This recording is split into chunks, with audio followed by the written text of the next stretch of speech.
Hello everyone, Tangrowthify here, and there's currently a blizzard going on outside my window, so I have plenty of time to narrate and make videos, so expect an influx of parts in the next few days, hopefully.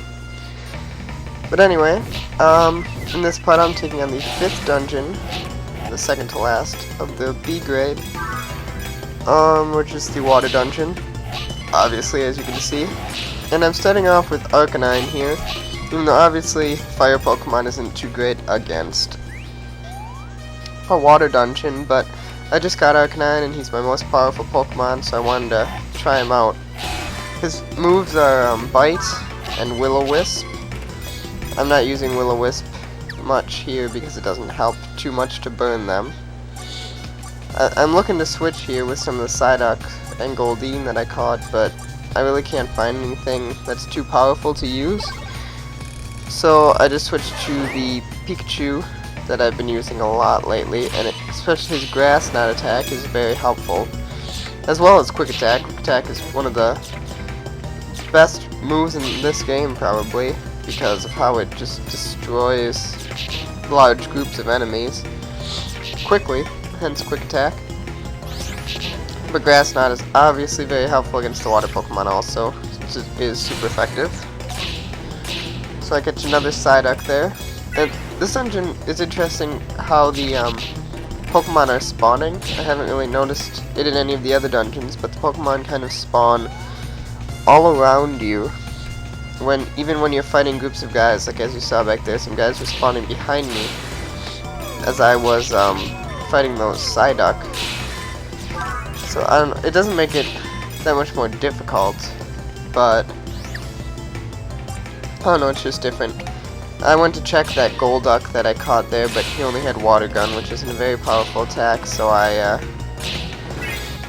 didn't switch to him. And I caught another Goldeen there at a very low level. Sometimes, even though this is one of the last dungeons of the B grade, Pokemon that you get are not very powerful at all. I don't know how they determine what levels are in the dungeons or whatever, but sometimes the last dungeons have some of the weakest Pokemon. But anyway, now the Pokemon are switching, and I'm getting groups of Golduck instead of groups of Psyduck.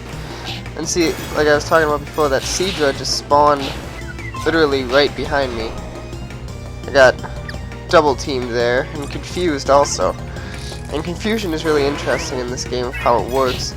It pretty much changes the control of your thumbstick or your D-pad, whatever you're moving with.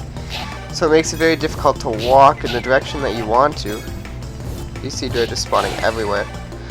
So when you're confused, it's difficult to get away from groups of guys because you're walking in seemingly random directions, and it's very difficult to control. Anyway, moving on. I switched back to Arcanine because, I don't know, he's pretty much all I had once Pikachu died. But he loses a lot of health whenever he gets hit, but I catch a Golduck there and I luckily escaped that Water Gun hit, or I would have been dead. But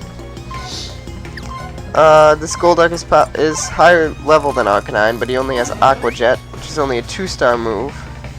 But because of his high level, he still does a good amount of damage to these powerful Seadras here, so I keep him out for a while. Yeah, and he doesn't have a second move, unfortunately. Well, I guess I don't keep him out for a while. I'm going to switch to this Psyduck, who has 2 2-star attacks, which isn't much better, but it is better to have 2 attacks like this, Water Gun and Scratch, than to just have the 1. Because then I can use the Water Gun to weaken the guys from a distance, which I'm not doing right here, but I should be. And then I can go in and finish them off with Scratch. So it's a nice 2-part combo, and I don't even need it for these Seadras because Water Gun kills them on its own.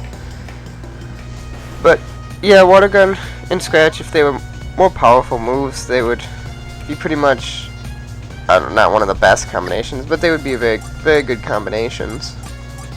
So we're at the boss battle now, so I'm looking for somebody to switch out with to make this easier on myself, but I can't really find anybody, especially not knowing who it is. So now we're going to crank up the boss.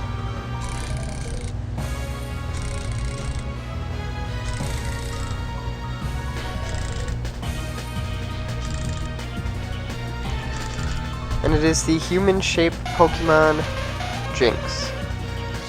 I like Jinx as a Pokemon. I don't know, she's kind of a strange Pokemon, and I don't know, maybe that's why I like her. But I switched to Zubat here,